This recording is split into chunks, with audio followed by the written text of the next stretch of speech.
Ya, jadi warung tuh satu profesi sebagai apa ya? Lebih tahu sekarang tuh. Jadi dulu tuh ceritanya, wah kalau desa Sekarang itu masih mahal kalau bahkan kita kan lebih lagi penting apalagi untuk intermediate mahal. dengan prof saya mohon wangi.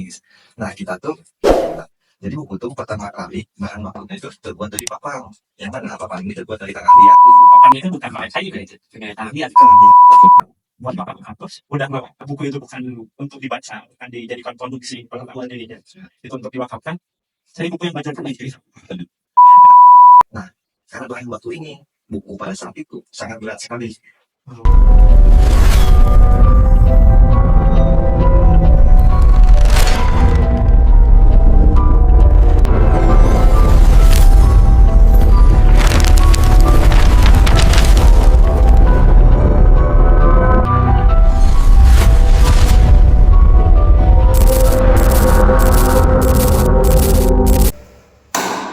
Oke, selamat datang di Nalata, Nalanta dan juga Data, tempat di mana dipuji, tak hanya dinikmati dan sesekali bergaulkan diri.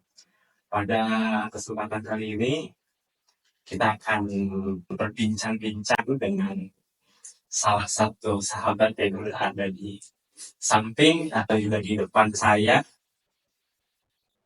Lalu sebelum nantinya ini membahas lebih banyak tentang satu tema yang akan dibahas, saya akan menyapa dulu sahabat yang ada di samping saya. Selamat datang, Bapak. Gimana kabarnya? Aduh, alhamdulillah. Alhamdulillah ya. Baik, baik, baik. Alhamdulillah. Baik. Nah, pada kesempatan kali ini kita akan membahas satu buku yang memang itu kayaknya cukup menarik untuk dibahas. Berikut banyak sekali maksud dan juga isi yang memang kayaknya mesti dibahas kayak gitu. Namun sebelum lebih jauh membahas tentang apa yang akan dibahas itu, buku apa yang akan dibahas itu, lalu siapa yang akan membahas ya sudah jelas ada sahabat saya dari samping saya ini. Saya akan mempertanyakan dulu sahabat bagaimana perjalanan hidup sahabat ini hingga per hari ini. Bagaimana sahabat ini pasca ketika lahir masa kecilnya, atau ya katakan sahabat pada saat ini itu sedang menempuh proses untuk bisa dikatakan sarjana kayak masalahnya banyak tuh belum lulus ya masalahnya. Silakan itu akan dijelaskan. Siap, siap. Sebenarnya cukup menarik ya. Ada pertanyaan ini, saya ditanyain cerita masa kecil sampai sekarang oleh sahabat. Oke. Cukup menarik. Enggak banyak yang bisa saya ceritain dari hal masa kecil ini karena memang perjalanan hidup saya tidak spesial itu, tidak spesial seperti hal yang umumnya. Mulai dari dilahirkan di Pandeglang, Banten. Oke. Di Banten ya. Di Banten. Sekarang di Banten nih. Nah, dari Banten itu saya sempat Oke. pindah ke Tasik dan akhirnya saya tiba di Bandung. Ya, mungkin cuma itu sih yang bisa diceritain perihal riwayat gitu. Sedikit yang sekarang masih sibuk ngurus gelar.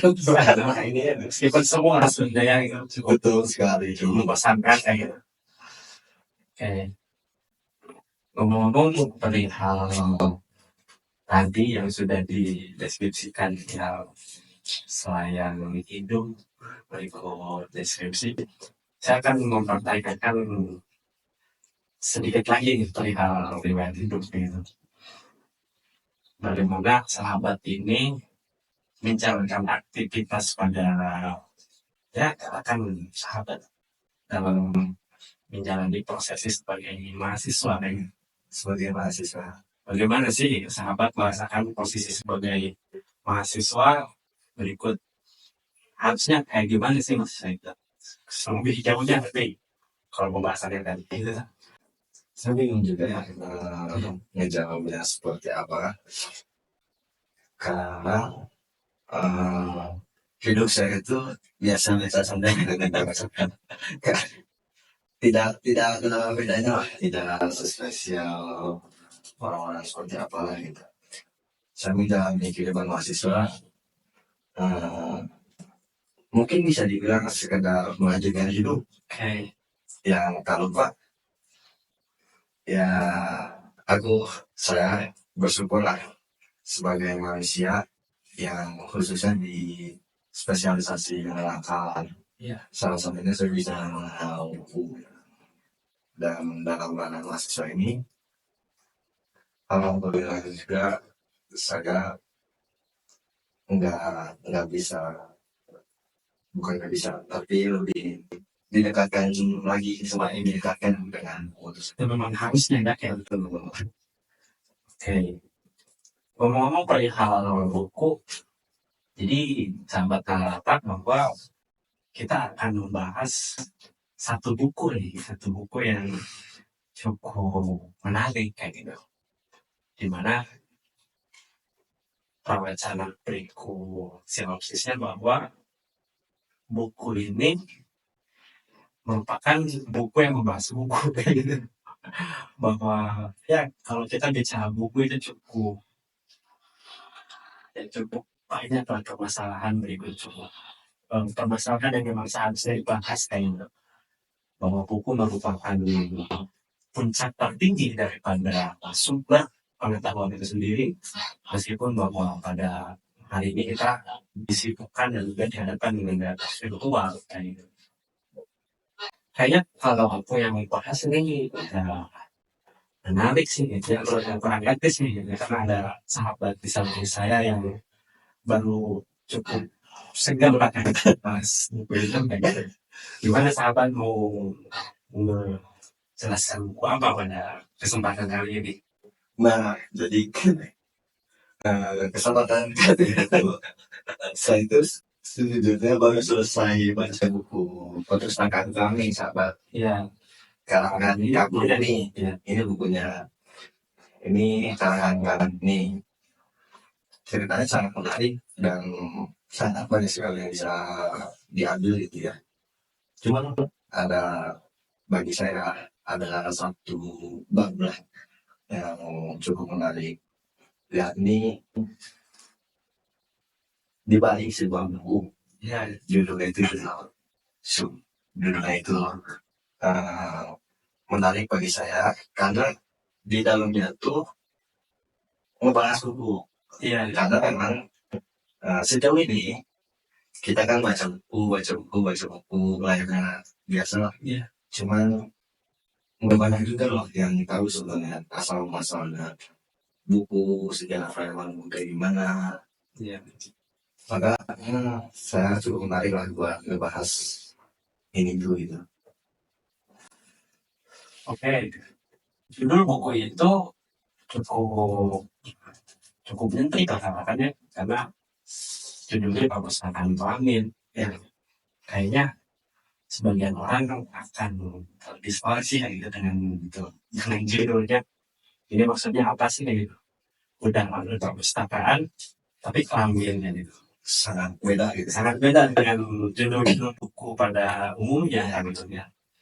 Berikut ya aku sedikit kasih penjelasan bahwa penulis buku ini merupakan nama pena dari Sagian Bumi Panca gitu, yang dimana beliau memiliki beberapa karya yang katakanlah maupun opusnya kan juga, katakanlah karya monumentalnya itu perpustakaan Kalamin, trilogi perpustakaan Kalamin, yang dimana beliau ini merupakan yang bisa dikatakan di buku ini dalam beberapa ulasan ya sosok kalau buku yang menyamar jadi penulis atau juga penulis yang menyamar jadi buku kayak itu tergantung perspektif.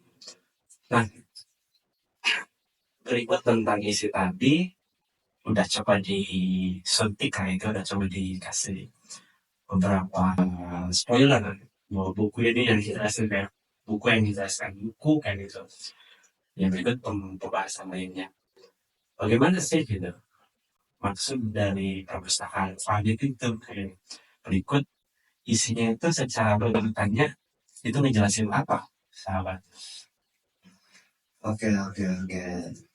Cuman kayaknya jadi di dalam buku perpustakaan kami itu ada satu subjudul ya, Ya, yang judulnya dari di balik sebuah buku. Nah, di buku ini tuh dijelasin lah peradaban buku sampai kita mengenal buku yang saat ini. oke. Nah, perlu diketahui kalau buku yang kita kenal sekarang ini yang bahan bakunya terbuat dari kertas itu sangat berbeda nih sama dulu pertama kali ditemukan di dulu, karena kalau kita melihat ya, kan memang ini katanya banyak pendapat yang awal mula buku itu.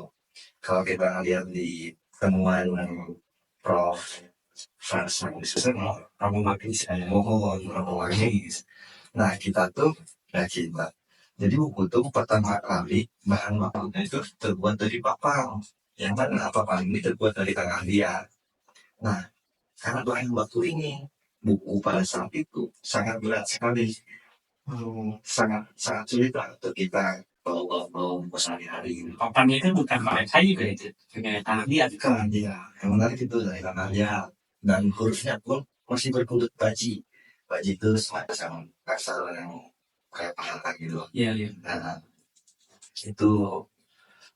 Nah, penemuan ini bahan baku yang dari papan itu sebenarnya ditemukan khususnya di Timur Tengah, bangsa Babilonia, bangsa Asur, di sana lah ditemuinya gitu, dipakai papan gitu.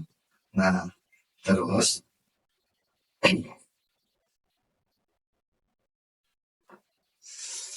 terjadi satu evolusi nih, evolusi buku lah ya. Dari awalnya berbentuk papan sampai bisa berbentuk kertas. Nah, cuman sebelum itu, sebelum dari kertas, bangsa India tuh pakai sebuah daun gitu lah yang digulung. Iya, Nah, kalau bahasa Mesir mah papiris sih sebutnya. iya, iya. Ya itu. Jadi terbuat dari situ sampai akhirnya kemudian bangsa Cina nih yang menemukan kertas, yang menemukan kertas sebagai bahan baku buku. Nah, jadi dari penemuan ini sebenarnya tepatnya namanya itu Sailan gitu. Ya, Sailung gitu ya. Itu si penemu kertas. Nah, namanya itu ternyata cukup tersohor di seluruh Cina karena memang tercatat ternyata di dalam sejarah seni kasihan iya. nama Sailan itu Sailan dibacanya. Nah, dari sinilah mulai Cina tuh mengekspor kertas sebagai bahan baku buku ke penjuru Asia. Nah, yang menarik di sini ternyata Cina cukup lama merahasiakan pembuatan kertas ini. Cukup lama, baru sampai ke abad 12 Eropa bisa menggunakan teknik ini. Iya, iya. Bisa menggunakan kertas sebagai bahan baku buku. Nah, Minum dulu sampai dia sampai grogi. Nah, tadi tuh aduh, Cina yang merahasiakan kertas. sampai ke abad 12 ya Pak. Oh, itu masih abad 12 ya? Ya, masih cukup soalnya. Kalau aku tidak salah ingat, penemuan ini itu di 105 Masehi. Penemuan kertas itu sebagai bahan baku cukup lama sekali. Lalu dari penemuan Cina, aku lupa ya rentang waktunya. Iya. Karena selain dari penemuan kertas, ternyata ada satu hal penemuan menarik juga, Oke. yakni penemuan mesin cetak. Ya, mesin cetak. Ya. Revolusi. Ya, revolusi industri ditemukan oleh Van, aduh lupa namanya tuan. Saya bilang validator tersebut, tapi dia cuma apa tahunya. Ya, validator tersebut itu kalau tidak salah ya, dialah. Nah, dia menemukan mesin cetak nih. Nah, dari penemuan mesin cetak ini sama penemuan kertas ini, kalau istilah buku perpustakaan goyang ini menikah dengan sangat menakjubkan. Luar biasa. Betul, karena ya sangat sangat menakjubkan buat para bangsa sekarang kita setelah kemudian kita mengenali pengetahuan melalui buku gitu. Dan ternyata sebelum adanya penemuan ini, sebelum adanya penemuan mesin cetak, buku itu harganya sangat mahal sekali karena memang ditulis manual oleh tangan gitu, sampai dibuat bahan yang sulit ya. Dan itulah yang bikin produksi buku itu sangat mahal. Makanya kemudian pada saat itu tuh buku cuma dimiliki oleh beberapa orang, beberapa segelintir, termasuk raja untuk undang-undang atau segala macamnya. Para pemilik dinasti gitu. Betul, mereka cuma mempunyai gitu. Masyarakat biasa memang bisa punya tuh. Iya. Berarti menurut juga buku itu mahal ya. Ya. Sekarang juga itu masih mahal kalau cetakan penerbit lain. Apalagi kalau terbitnya cukup mahal. Bukan untuk menabungnya. Iya. Kayak gitu. Dalam artian kayak gitu ya. Ketika kita bicara tentang sejarah buku, ya ternyata bahwa buku itu memiliki asal muaranya kan gitu. Bahwa segala sesuatu yang hadir itu memiliki akar dari mana hal itu bisa ada pada hari ini kayak gitu ya. Berikut tentang sejarah buku yang itu dijelaskan di dalam perpustakaan gitu. Lalu aku itu ingin memantik dari hal penjelasan scene atau juga beberapa plotnya gitu ya, yang kayak semisal bagaimana ketika sahabat ini melihat beberapa tokoh yang hadir dari buku itu gitu. Kayak ada Syariful Hilmi kayak gitu ya, lalu ada hadiah anaknya kayak gitu. Berikut ada beberapa tokoh lain yang dalam tanda kutip nantinya itu menjadi penolong orang dari ya, Haji Ulun, Haji Andi kayak gitu. Boleh diceritakan beberapa deskripsi dari penjelasan itu? Oh ya, jadi di perpustakaan Kelangi ini tokoh utamanya itu Haryang. Oke, Haryang ya. Sudah terdengar jelas ya bahwa orang sudah banget gitu ya. Sudah bisa ngomong. Nah, Haryang itu anak dari seorang ibu yang tadi disebut oleh sahabat, namanya luar biasa. Saya jalan-jalan di Indonesia Ini bisa pohon dari ilmu kayak gitu ya. Aku sendiri kagum sama ilmu ini ya, bisa ngomongkan itu. Nah, jadi sang Hyang itu hidup hanya diurus oleh ibunya di perpustakaan Kelangi ini. Dengan aku rasa pendidikan yang dari ibunya sangat luar biasa, karena sang Hyang di sini tidak masuk sekolah formal. Oh, ibunya nggak mengsekolahkan ya gitu. Karena memang itu pilihan ibunya, tidak mensekolahkan sang Hyang. Cuma sebagai gantinya, di sini sang Hyang diberi pendidikannya melalui buku, melalui penasaran buku. Iya. Penasaran buku.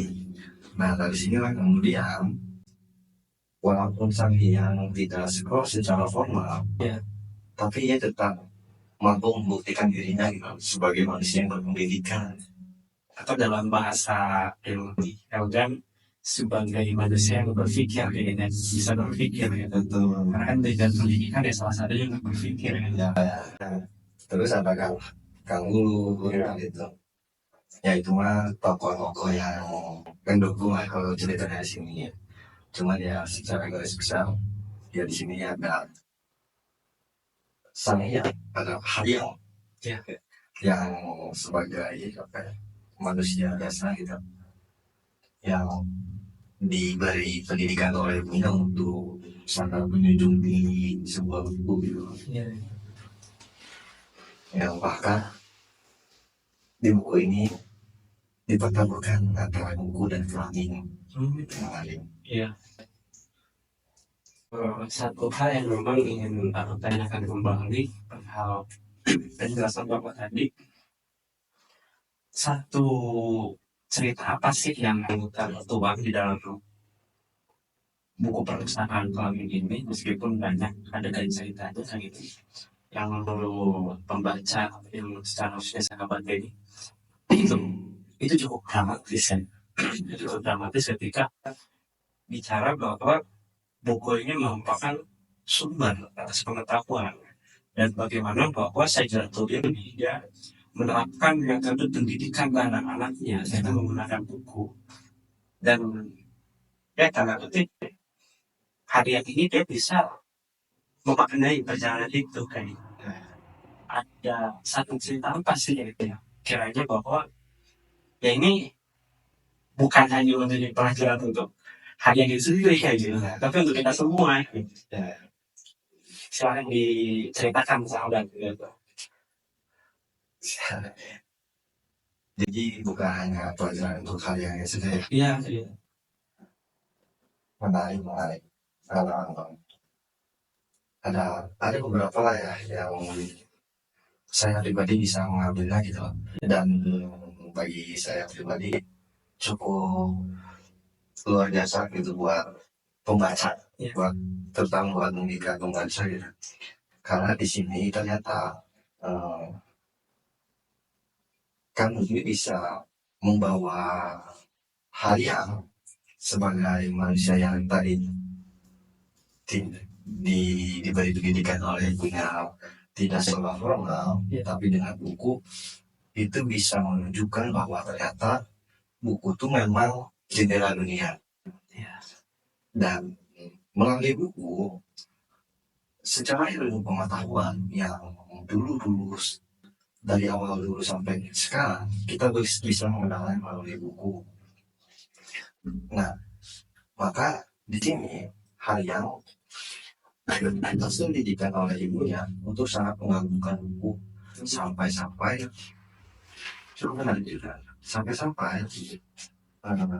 buku oleh halian tuh sangat diagungkan, seperti kalau dia pernah skin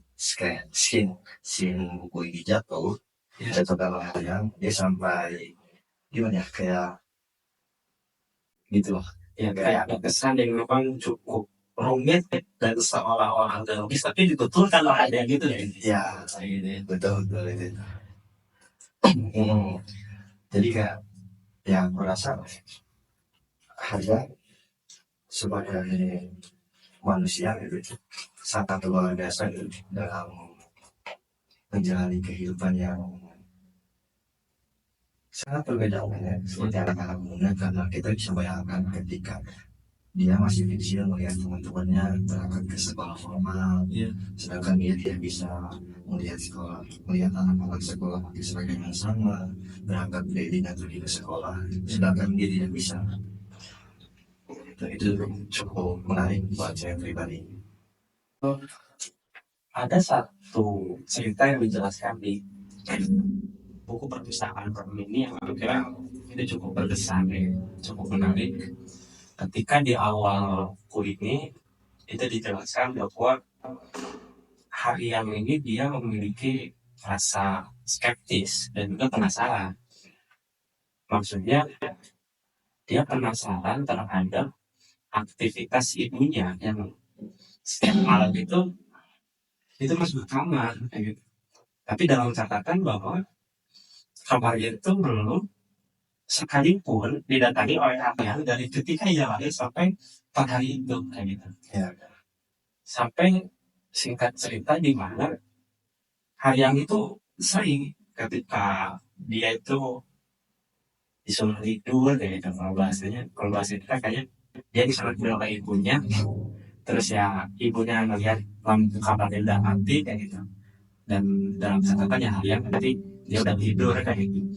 Terus di sepertiga malam ibunya itu bawa apa ya, cempolan gitu atau obor ya, lalu masuk ke kamar itu dan membaca Al-Quran kayak gitu. Hingga dengan aktivitas yang kayaknya sesering itu, ya, ibunya itu sering melakukan aktivitas demikian, itu membuat Harriet penasaran. Karena di awal cerita atau juga tadi sudah dijelaskan oleh sahabat bahwa Harriet ini hanya tinggal semenjak pasca ini oleh ibunya, dalam tanda kutip bahwa bapaknya itu sudah meninggal. Banyak sekali penasaran yang itu membuat Harriet itu ingin sekali memasuki kamar itu, hingga beberapa momen dia mengintip, beberapa momen dia itu cukup cukup ada rasa dekat untuk membuka itu, dan satu momen kalau nggak salah ketemu ya sebelumnya gitu lama kayak gitu, dia melabrak terciduk kayak gitu kalau nggak salah karena situ. Lalu ya dia juga ngobrol perasaannya itu, rasa nekatnya itu kayak gitu, hingga satu jawaban yang kalau aku bahasakan ya belum waktunya kayak gitu. Kamu tuh tahu terhadap isi daripada kamar itu ada apa kayak gitu. Meski bahwa rasa penasaran ini mungkin bisa aja hari yang ini satu waktu ketika ibunya itu nggak ada di rumah itu mereka masuk kayak gitu ya, ngebobol kayak gitu. Tapi ya dia cukup sabar kayaknya, itu cukup sabar selama bertahun-tahun. Dari masa kecil dia selalu mempertanyakan kapan sih ibu gitu bisa masuk ke kamar itu kayak gitu. Ya satu cerita di mana ya kalian berpikir mungkin di kamarnya itu ada makam bapaknya gitu ya, karena ibunya itu sering baca yasin, sering bawa air gitu, sampai waktu yang akhir itu udah sebentar sebenarnya mungkin cukup sabar yang gak sesuai gitu.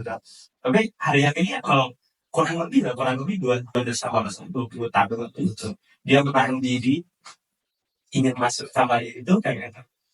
Dan memang pada saat ibunya itu sudah memberikan izin dan sudah waktunya kayak gitu untuk bisa masuk kamar itu momen yang memang cukup ditunggu-tunggu kayak gitu buat kalian gitu gitu ya, cukup ditunggu-tunggu, cukup dinanti-nanti dalam kurun waktu yang nggak sebentar gitu.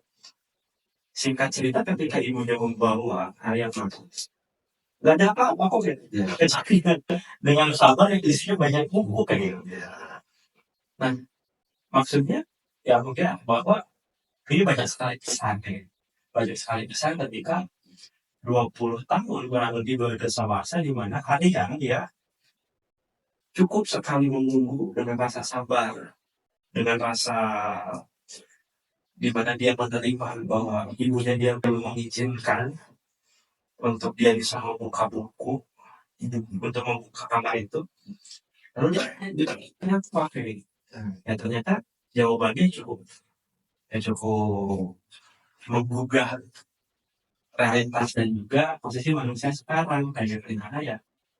Nggak semuanya buku ini menjadi sentrum pengetahuan itu sendiri kayak gitu. Itu satu cerita yang menarik kayak gitu.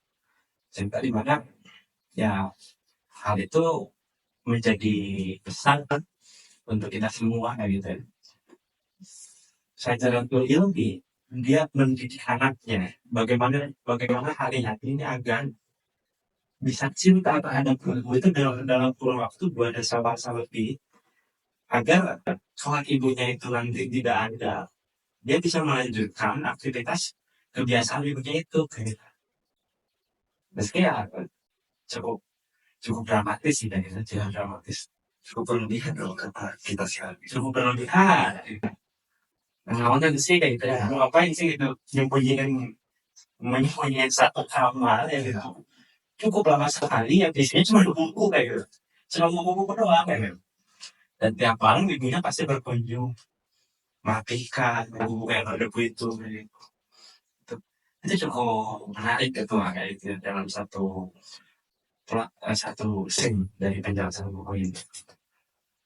Aku ingin bertanya bagaimana sahabat ini memandang dunia perbukuan sekarang gitu.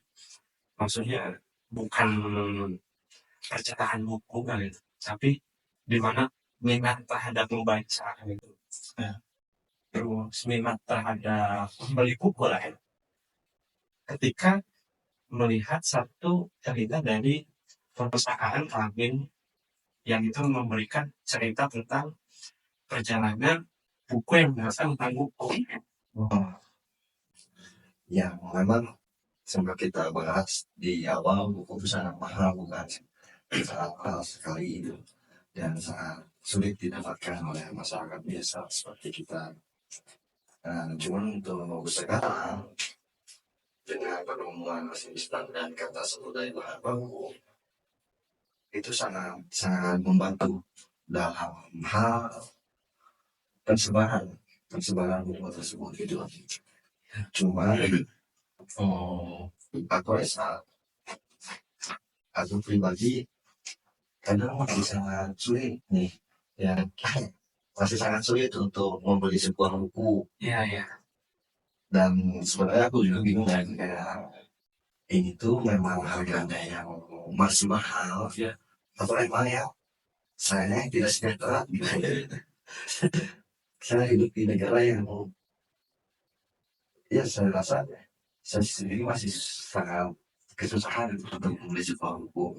Itu artinya kan ada pertanyaannya buat saya pribadi gitu.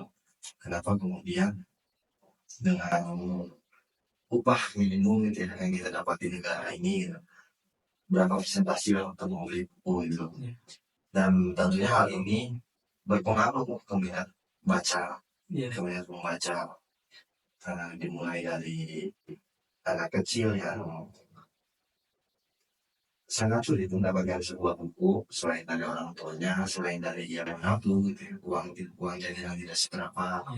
Ditambah kalau mungkin kita ngambil perspektif orang tua yang bahkan lebih mengaku suka kesusahan gitu. Nah, ya aku rasa gimana ya? Aku rasa buku tuh masih sebagian besar dari aku pribadi masih sangat sulit untuk mendapatkannya. Kayak aku harus bisa menabung gitu, bahkan dengan seadanya, dengan akhir bulan membeli satu buku itu menabung selama 1 bulan. Apalagi kondisi sebagai mahasiswa merantau Nah itu ya posisi mahasiswa yang merantau yang duit dikirim bisa 1 bulan sekali, harus bayar kosan. Kalau lagi banyak tugas nggak bisa nyuci laundry. itu pengeluaran tambahan ya. Padahal ya kayak sejarah itu yang menerapkan keahlian walaupun buku merupakan jalur utama gitu ya, salah satu jalur utama dalam ilmu pengetahuan gitu, yang kita bisa lihat ya, kayak aku lupa juga bahasnya, kita bisa lihat dari perjalanan buku ini, dari penulis-penulis yang berkorban ya demi sebuah bukunya gitu, dari pengancuran buku, dari penyiksaan antara penulisnya atas sebuah buku gitu. Dan sebenarnya banyak sekali cerita yang menyedihkan ya di buku ini, perihal pengorbanan penulis itu ada sebetulnya, termasuk salah satu lembaga Islam yang sebagai apa ya, kalau sekarang disebut penerbit kan ya, Warok ya. ya warok tuh ya, kayak warok tuh kayak seorang apa ya, pekerjaan ya, Pekerjaan atau bisa disebut sebagai kakak tiga gitu ya profesi lah ya, profesi. Karena lu kan belum ada dan kayak zaman sekarang tuh ya. Jadi warok tuh satu profesi sebagai apa ya, lebih kalau sekarang tuh. Jadi dulu tuh ceritanya wah luar biasa, kayak misal penulis nih ya, sahabat jadi waroknya ya. Saya datang nih ke sahabat yang nanti saya yang catat gitu. Jadi itu terjadi selama beberapa lama, ya bulan gitu loh, nggak bisa chat GPT kayak sekarang. ya Sekarang cuma praktis aja bisa. ya cukup praktis lah, ada yang warok dulu terus dengan cerita-cerita sang pemikir dulu yang dibuang oleh negara Iya. dan ada satu pertanyaan juga dari Harian, bagaimana perihal agama pada saat itu? Ya, sahabat. Menarik juga ya, dalam posisi perjalanan dulu, bagaimana posisi agama itu, yang mana di sini dijelasin tuh, terutama pada agama-agama Abraham, yang mana buku juga merupakan alat vital buat agama Abraham tuh, Yahudi, terus Islam dan Katolik ya, Katolik atau Protestan Kristen. Yang mana bagi agama ini, kalau diistilahkan di dalam ini, agama buku. Nggak bisa ya. Agama buku. Karena Jadi kepikiran tadinya membahas itu di bukunya gitu. ya kayak gitu. Ya karena memang kan Islam pun Al-Quran sendiri kan merupakan ini ya, sebuah buku ayat mushaf gitu, yang hal itu pun menjadi cara komunikasi kita gitu, komunitas yang disatukan oleh komunitas iman di seluruh bangsa gitu. Termasuk di Yahudi, bahkan pada saat itu Raja Yahudi membacakan kita Taurat setelah menurunkan Taurat yang dibaik Allah, dibacakan selama 3 hari untuk rakyatnya itu, yang kemudian disalin dan dilestarikan Perbanyak ya banyak. Nah di sini kita bisa lihat yang ternyata buku bukan hanya untuk peradaban bangsa gitu, tapi untuk agama pun buku sangat berperan penting gitu. Bagaimana kemudian kita mengenal ajaran Tuhan, firman Tuhan melalui buku itu. Iya. Terakhir dari penjelasan dari perpustakaan kaum yang satu ini, aku ingin menarik perihal emosi ya. Emosi dimana katakanlah awalnya itu cukup naik turun ketika rasa sedih, rasa penasaran, rasa terharu, rasa senang. Berikut ketika di akhir dalam penjelasan buku itu satu cerita di mana bahwa Hayang dia ingin melanjutkan pelestarian daripada kebiasaan ibunya. Kayak gitu. Kurang lebih dia ingin memperbanyak atau dia ingin membuat perpustakaan dalam perjalanan dia membaca buku kayak gitu, dalam perjalanan dia melestarikan buku hingga 11.000 buku kayak gitu, sampai ya kelaminnya itu dikatakan Haji Mulun ya itu kalau nggak salah, yang dimana dia dari masa kecilnya udah punya kelamin yang dia ingin mendebarkan kelaminnya itu ya, dia udah memutuskan bahwa dia siap mempertahankan kelaminnya itu dengan bandol harga 1,5 M kayak gitu. Lalu ya singkat cerita dia dibawa ke rumah sehat ya, rumah sehat di katakanlah dia sebagai lembaga yang melakukan operasi pendonoran itu. Nah, tapi dijelasin dalam ceritanya itu cukup memberikan rasanya kecewa karena Kang Haji Mulun itu ternyata mengkhianatinya kayak gitu. Kang Haji Mulun dia mengkhianati Hadia yang secara ekspektasinya itu udah cukup bisa menembus kayak gitu. Menembus untuk bagaimana dia itu bisa melestarikan buku ketika infonya itu sudah di ujung tanduk dan juga berada dalam keadaan sakit. Selain daripada Kang Ulun itu yang mengkhianati Harian, lalu bukan saja yang menggambarkan bahwa ibunya itu meninggal kayak dalam artian kadang ketika seseorang anak dia ingin membuat satu cita-cita, apalagi yang memang cita-citanya itu berangkat dari orang tuanya, dalam hal lain pasti ada rasa ambisi yang cukup sangat besar. Jadi kita udah bicara bahwa ke depannya ambisi itu akan lanjutkan atau enggak gitu. tapi rasa kecewa yang itu dilanjutkan dengan rasa sedih gitu. Makanya cukup kompleks lah gitu ya, cukup kompleks ketika bicara dan juga mendeskripsikan bagaimana penjelasan dari buku perpustakaan Keramik ini gitu. Meskipun ya realitas dunia perbukuan pada hari ini tuh cukup kontras ya gitu, sangat kontras ya gitu. Makanya aku ingin meminta sahabat itu untuk memberikan ya, beberapa premis dari maksud penjelasan yang dari buku ini agar bisa menjadi pesan gitu. Pesan-pesan yang memang kiranya dari beberapa poin A sampai Z ini cukup penting semua ya. Ini cukup penting semua meskipun pembaca yang sudah baca atau pembaca yang belum baca atau pembaca yang akan tapi bukunya belum dibeli itu bisa diberikan gambaran ya, berikan gambaran atau dalam bahasanya itu pesan. Pesan bukan untuk agar membaca itu agar membaca buku ini, bukan juga pesan agar bisa menghayati lebih baik terhadap buku ini, tapi bahwa ini merupakan pesan secara umum untuk manusia di mana dia memang membutuhkan buku kan ya.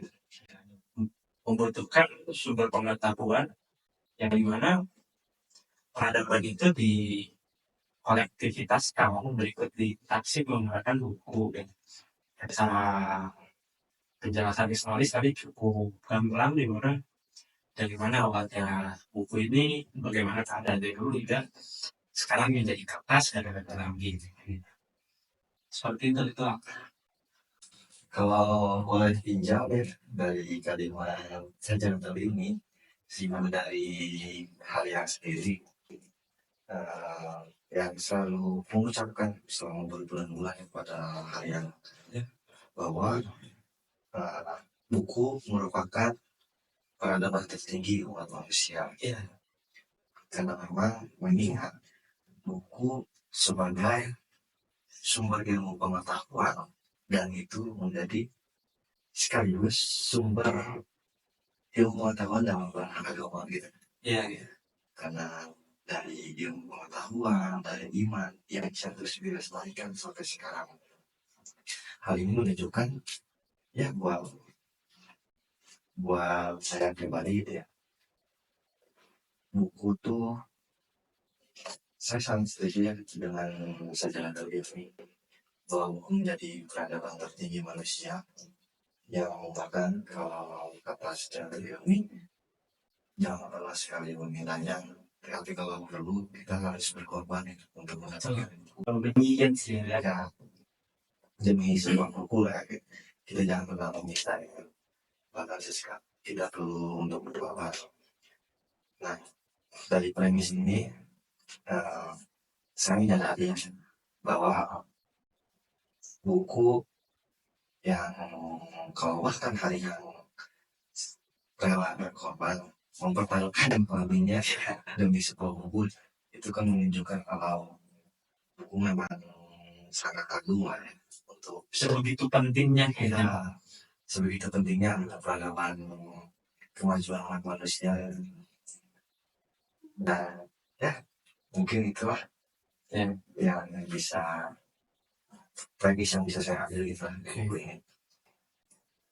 Katakanlah bahwa buku perpustakaan Keramik ini kita simpan dulu sebagai fondasi. Kayak aku ingin menanyakan kepada sahabat bagaimana sahabat ini membaca situasi saat ini, situasi sekarang, di mana bahwa buku ini itu cukup diambang batas ketika kita bicara bahwa buku ini merupakan sumber tertinggi keagungan tertinggi daripada pengetahuan bagi umat manusia itu sendiri. Karena banyak sekali multi sektor dan disiplin yang memang ketika kita bandingkan kita cukup mempelajari buku itu. Salah satunya, semisal kita bicara tentang bidang teknologi di mana ya realitas saat ini kita juga udah cukup paham dan cukup tahu di mana ada platform media sosial, di mana ada algoritma. Meski bahwa buku juga dia di branding dan juga di-upgrade dalam perkembangan teknologi itu sendiri. Kayak ya sekarang itu cukup mudah ketika mencari buku yang itu berbasis virtual, gitu ya, PDF, software, gitu ya. Meski bahwa kita belum bicara bahwa resiko membandingkan buku yang sifatnya teks dan juga PDF itu apa kan katanya. Aku ingin mempertanyakan bagaimana posisi buku sekarang sebagai sumber peradaban manusia yang dihadapkan dengan realitas teknologi kayak gitu. Yang dimana kita cukup paham ada platform TikTok kayak gitu. Ada beberapa media sosial yang lain ditambah dengan perkembangan artificial intelligence kayak gitu. Ya kayaknya daripada baca buku lebih tanya gitu aja gitu. Untuk baca game ini berikan kesimpulan dari buku ini kayak gitu. Tolong jelaskan analisis dari buku ini kayak memang ya aku belum dari luar percobaan aku, cuman yang aku rasain gitu ya ketika aku ya di tambang batas untuk bisa nilai teknologi, walaupun kita bisa sama-sama tahu lah ya kalau kita salah satunya dalam mengajar hanya ke sendiri gitu ya, untuk ilmu pengetahuan sesuatu gitu tentang mengambil tentang sih kita bisa ke AI, karena di buku ini pun manusia tuh dapat anugerah yakni tanya. iya. Bahkan dijelaskan dari awalnya Ya, di awal aku tuh dijelaskan itu yang tanya, dan ya aku sendiri masih belum terlalu ngerti bagaimana kemudian tanya di sini kita bisa tanya ke AI secara langsung dan kita bisa bertanya pada diri sendiri ya, kita bisa mencari jawabannya sendiri dengan pertanyaan buku gitu ya. Kalau di media platform misalnya, aku sendiri masih belum bisa menerima disandingkan tanya dalam membaca dengan tanya media platform karena memang secara referensi pun itu sangat belum bisa dipertanggungjawabkan gitu. Mengingat pada saat ini pun ilmu pengetahuan kalau di siapa kayak speaker ya ada ya ilmu pengetahuan itu melalui syarat-syarat yang sangat ketat lah terjadi ilmu pengetahuan itu salah satunya dengan referensi tersebut itu. Saya merasa platform media sosial itu masih sangat rentan untuk dijadikan sumber ilmu pengetahuan yang masih sangat. Nah, makanya kita coba untuk berusaha ya gitulah. memang kayaknya aku sempat baca berita ya beberapa usulan bahwa beberapa platform ini juga dia bisa dijadikan objek center nih. Waduh, gimana? Kayak misal ada satu penelitian kuantitatif misalnya, katakanlah sebuah skripsi atau aktivitas penelitian akademik yang itu berbasis jurnal dan seterusnya, artikel beberapa esai. Selain daripada buku, karena buku memang dia menjadi sumber primer dari data wisata, buku, jurnal, ikut wawancara gitu. Ada inisiasi di mana bahwa platform sosial itu dijadikan sumber referensi kayak misal. Tapi bedanya, tapi aku ingin menggarisbawahi dulu bedanya dengan menggunakan referensi lalu dimasukkan dalam penelitian studi konten gitu. Kalau penelitian studi konten ya menggunakan satu konten itu bukan konten yang khas Ustaz, tapi menganalisis konten itu. Kayak studi kasus misal ya permasalahan Mbak Alawi, Robert Alawi gitu. Tapi yang itu ketika ada konten podcast, ketika ada penjelasan siapa yang itu ditaruh di platform apa gitu. Kayak misal di Instagram, di saluran itu bisa dijadikan sumber referensi kayak gitu. Meskipun bahwa ini masih sekedar aja. Nah, aku tuh ingin menyampaikan bahwa kiranya kita juga masih bingung bicara tentang efektivitas pada narasi buku dan juga perkembangan teknologi itu sendiri kayak. Ya soalnya tadi ketika mengerti bahwa hanya ini masih umum kayak gitu ya untuk mempertanyakan itu bahwa dia memang memiliki filosofi yang cukup mendalam kayak gitu. Maksud daripada efektivitas itu ketika buku itu mulai tergerus kayak gitu. Meski bahwa buku-bukunya itu kita terjelaskan juga di dalam aktivitas virtual kayak gitu. Pengaruhnya itu cukup cukup berdampak ketika aku rasakan sendiri kayak gitu. Kayak sebesar aku beli buku dengan genre apa, misalkan beli buku novel, beli buku akademik yang itu bergenre buku gitu, beli pelajari buku versi atau versi kayak gitu. Lalu ketika aku lihat bahwa referensi buku ini ada di Google kayak Google Books nih, kayaknya belum aja dipegangnya gitu. Aku beli gitu ya, itu cukup cukup memberikan efisiensi anggaran dari diri kita kayak gitu. Kayak misalkan beli buku fisik itu harganya 75.000, kalau semisal langganan satu platform buku cuma 15.000 sebulan bebas akses. Atau yang di marketplace penjualan sekarang itu ramai ketika penjualan buku berbasis novel kayak gitu. Jadi kayak PDF buku itu diperjualbelikan dengan harga yang lebih terjangkau, bahkan enggak setengah banding satu gitu ya, enggak apple to apple. Jadi harga buku yang dijual secara fisik kayak gitu. Ya buku fisiknya itu dihargai 100.000 kayak gitu. Di Shopee 3.000 gitu.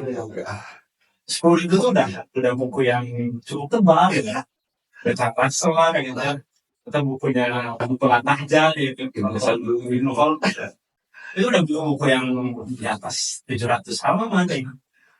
Ya kalau misalnya buku filosofi teras, buku-buku yang katakan masih efektif sesuai daripada sosiologi pembelajaran bahasa Indonesia ya 200 buku atau 250 buku itu udah apa kayak gitu. Kayak lihat buku yang gue itu orangnya malas aja gitu, baca sedikit tapi nggak ambil gitu kayak gitu. Orang gue tuh ingin menyampaikan bahwa kan kita bingung bicara tentang efektivitas gitu, meski bahwa banyak source yang itu bisa dimasukkan dari disiplin ilmu dan juga disiplin penerapan ya kayak gitu. Namun satu hal yang cukup sepele atau sebenarnya nggak guna dipertanyakan bahwa atau kadang aku itu lihat teman-teman ya atau lihat aktivitas mahasiswa sekarang yang dimana beli buku itu buat kampus gitu. Dia beli buku buat makan kampus, udah bawa buku itu bukan untuk dibaca, bukan dijadikan konsumsi pengetahuan dirinya, itu untuk diwakafkan. Cari buku yang baca lagi gitu. Nah, pentingnya itu cukup cukup dimaknai sebagai satu sifat yang kayak fleksibel ya. Cukup fleksibel di awalnya buku itu penting atau enggak kayak gitu. Tapi pertanyaannya ketika kita memaknai buku itu sebagai sumber pengetahuan umat manusia kayak gitu, jadi cukup berat kita itu bahasanya. Maka akan sampai kapan gitu, bahwa buku ini menjadi peradaban pengetahuan manusia yang di satu sisi di mana ketika kita bicara revolusi industri itu cukup mempengaruhi gitu. Bahkan dari adanya peradaban mesin cetak yang ke-18 yaitu ada pengulangan dan juga produksi yang begitu memperdak dari buku itu sendiri. Kayaknya aku kadang berpikir buku ini jadi di posisi mana yang pembatas gitu. Yang pembatasnya kayak semisal ada tembok yang menghalangi gitu. Dan tembok itu menggambarkan dan udah cukup menjelaskan buku yang dihalangi oleh tembok itu. Makanya aku ingin bertanya, penting gak sih itu baca buku? Penting gak sih? Oke, tanya itu. Bukan karena pengen ngikutin angka top semua kayak gitu. Dia kasih sesuatu sebagai sesuatu. Siapa kamu guys itu? Bagaimana dunia ini sebenarnya? Cuman pertanyaan simpelnya, karena setiap orang punya perspektifnya masing-masing gitu. Itu lah gimana? Jadi ini mah dari saya pribadi kayak penting gak sih gitu. Dan ini menjadi pesan kelanjutan loh. Nggak spesial amat sih. Cuman bagi saya pribadi membaca buku tuh penting ya, sangat penting terutama karena memang saya pribadi lebih di satu sisi lebih mengikuti hanya diskus lebih menjadi dekat dalam menggabungkan akalnya karena memang saya melihat manusia merupakan satu-satunya lalu hidup dia hendak di akal ini Akal yang sangat berpikir dan bisa tertawa. tidak itu. Nah karena ya saya bisa bilang itu merupakan bentuk syukur kita sebagai manusia yang berakal dan di satu sisi kan saya kadang saya juga sampai sekarang masuk ke dalam empiris ya dengan metode-metodenya yang sangat detail itu dalam pengetahuan, maka saya pribadi yang tidak bisa mengikuti metode-metode empiris sangat itu untuk menjawab pertanyaan-pertanyaan akal saya, menjawab rasa penasaran, rasa skeptis itu, saya bisa menjawab melalui buku gitu. Untuk aja. Dan ya karena itulah buat saya pribadi baca buku itu penting. Ya walaupun dengan teknologi di masa sekarang ya ilmu pengetahuan ya sudah tersebar luas banyak. Ya bahkan tadi saya bilang kayak sekarang buku ini lagi dia membatasi dan banyak yang menghalangi. Iya gitu. Ya, ya buat saya membaca buku itu penting. Ya walaupun saya sendiri hidup dari keluarga yang sama sekali tidak dekat dengan literasi. Ya, oke. Kita berada di ujung pembahasan. Jikalau tadi sahabat itu menjelaskan ada beberapa premis dari perkataan Rabin karya saya yang dibaca di sini. Aku ingin meminta kesimpulan sementara gitu ya. Meskipun kesimpulan ini menjadi penutup dari pembahasan kita kali ini. Berikut pesannya ya bebas mau dianggap itu sebagai kata-kata mutiara, mau dianggap sebagai closing statement, mau dianggap sebagai konklusi kayak gitu ya terhadap pembahasan kita tentang perpustakaan kami dan juga bincang-bincang itu seputar permasalahan buku dan juga realitas sosial. Seperti itu sahabat. Jadi buat saya kesimpulan seakan ya membatasi terus melahirkan premis-premis baru yang kesimpulan yang itulah. Jadi berapa buat saya masih belum bisa ditutup menimbulkan. Oke. Cuman kalau kesana ya sederhana lah, lupa baca buku. Oke, betul. Jangan lupa baca buku. Berikut ini ada buku-buku karya Kang Arizali ya, kalau di perpustakaan Alfabet atau karya-karya sang yang dibaca gitu. Ini sebenarnya Abel punya koleksi lengkap. Wah. Karena kan banyak kan bukunya lebih dari 5 versi. Cuma ini bisa 4, ya tahu kemana sih bukunya gitu. Nggak tahu ada yang minjem tapi nggak kehilangan. Nah, pokoknya kalau buku-buku dari perpustakaan Kelamin, buku karya Kang Muglim, itu trilogi perpustakaan Kelamin, ada Tautan Tuhan, Satu Baik, ada Cinta Itu Bangsa, dan buku yang menjelaskan gimana Kang Muglim itu menceritakan tentang seorang gandari yang kekasihnya itu sudah mati, kayak gitu. Berikut karya-karya lain. Oke, sahabat kata itu aja yang bisa kita sedikit pada sampaikan, bincang-bincang seputar perpustakaan kami dan juga ya kita tahu aja seputar buku dan data sosial ya. Jangan lupa ikuti terus penjelasan diskusi berikut dari konten atas selanjutnya, di mana nalar diuji, tak hanya dinikmati, dan bisa sekali ditertawakannya. Terima kasih, sahabat ketua.